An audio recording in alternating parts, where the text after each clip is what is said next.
What brought me here was mostly the knowledge, and learn so much from the elders here because they're not going to be here forever. So, for cultural reasons, to keep the culture alive, and the way we do things. We're river people. That's how we do it, and that's how the ancestors and our elders did it, and that's who's showing us. They're going to show us the way. We're going to show them, the younger ones, the way, and they're going to keep it going. The idea came about to bring the community back together and, share in this culture and, show the people how we do it and how our elders and ancestors did it. It's keeping it alive, but modernized, Well, I'm out here tonight because Elder Carl Frederick came to me with this idea of putting in a dip stand, building it and documenting it with our elder Peter John and Willie John and Duncan Seymour. And once he told me that, I said, yes, let's do this. Let's document it all, because Peter John, nicest man you've ever met, sweet guy, very shy, and he doesn't. So once he told me Peter was willing to do this, I jumped on it. all the time I spent with my uncles, like my Uncle Carl, my Uncle Peter John. Willie over here is my cousin. We used to hang out lots, so just having the knowledge, learning, passed down to my kids when I'm older, right? Because not much people know about dip stand. Keep our heritage, I guess. Yeah. Culture. Yeah. We were born with it, eh? I miss it all. I think what I miss the most is when we used to sit around when we were dipping all night, and we would sit around in a group and just talk and laugh. And boy, I miss that. Yeah, Socializing. Campfire. Yeah. Campfires are important. Yeah. The person that taught me was my Uncle Ron, and he didn't say, I'm going to come in here and teach you. He said, go get them poles and bring them over. So at the time you were the grunt, but he did teach me by participation. That's the thing about our culture, is that you learn by doing. And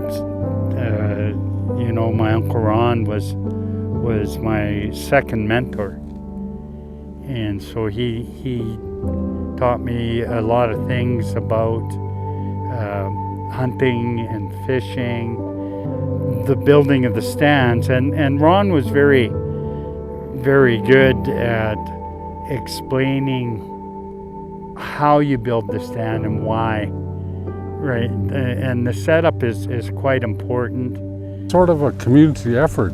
That meant 5 or 6 of us would build a stand, and Ronnie Seymour taught us how to set it. And generally they're about that long, about that wide, and he had the legs all 2x4, 1, 2, 3 2x4s. Push it out there, let it float, turn it up, and boing. Then he used 2x6, make a walkway. Because I enjoyed it a lot in my youth, and I think the youth nowadays, they will enjoy it also. Yeah, and they could use it, and yeah, it's great. Get people together. It brings people together. One person cannot run it by himself. You need a lot of people. Nobody really fishes that way anymore around here. Like, you just use the net because you catch more that way. This way, you start one day putting it together, then setting it up. Then you got your camp to set up and everything else. Get ready. Then build your box where you're gonna put the fish, I guess, when you catch them. And we had fires. We We had our, generally when you for the first start dip netting, first salmon we catch, bring it up and cook it.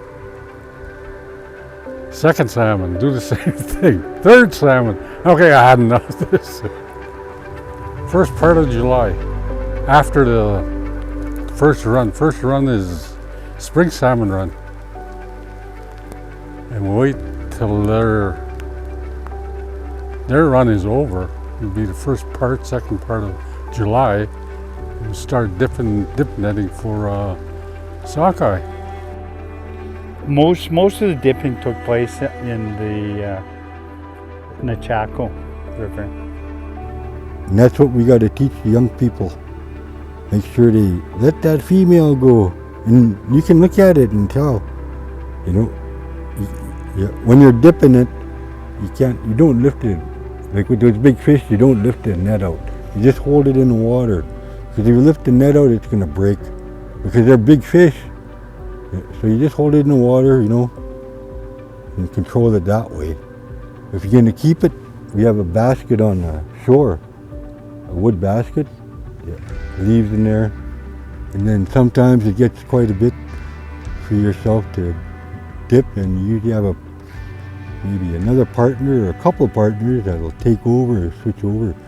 Because this is an all-night thing, from dark time till morning, just before twilight. Once it starts getting daylight, they see the fish see everything, and you can't catch them. Well, dip netting is how we traditionally fished. It was easy. We did the nets too, but dipping was something we've always done, the dip stands, and it's our tradition. And it's an amazing workout. And we just watched Ronnie, how he did it. Okay, simple. And Ronnie said, don't push. That way you wouldn't last very long. Just let when it goes splash, let the current take along. When you catch the salmon, you can feel it. You hit the end of the net, and they're flopping. And you hear them salmon coming up. Well, it's so quiet. About midnight, and you can hear them come up. And their adipose fin, little things about that big. Come over and they go.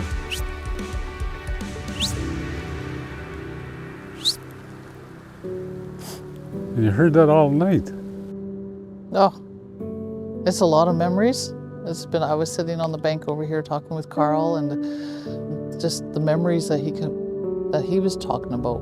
And Pat Seymour was here, and she's talking about dipping with her dad and watching her dad build this. And it's important for us if we're trying to revitalize not only our language, but our traditions.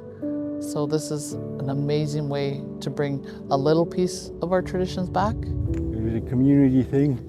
You know, we all worked together. The elders, the adults, and the youth did this together. And we're going to catch fish together. And we're going to process it together. Yeah, guaranteed.